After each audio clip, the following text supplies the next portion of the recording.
ছোট্ট সোনামণিদের ছবি আঁকতে মন না চাইলে এভাবে লেটার থেকে কৌশলে ছবি আঁকা শেখাবেন, সহজ হবে এবং তাদের ছবি আঁকতে মন চাইবে। দেখুন এভাবে আমরা ঢেউ ঢেউ করে একটি এই লেটার থেকে টুপি আঁকলাম। এরপর আবার দেখুন এখানে এই লেটার থেকে আঁকছি একটি সুন্দর ছাতা।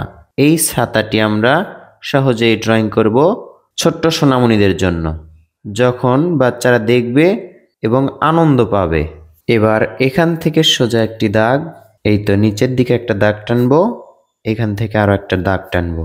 এই দুই দাগটা আমরা ডাবল করব। নিচের দাগটা একটি দরজা আঁকবো এবং দুই পাশে দুইটা জানালা আঁকবো ছোট্ট গোল দাগের মাধ্যমে।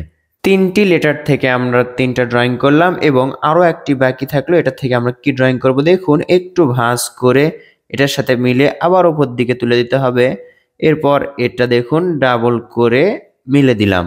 এখন নিচের দিকে একটা দাগ হবে, এখান থেকেও আরেকটা দাগ হবে।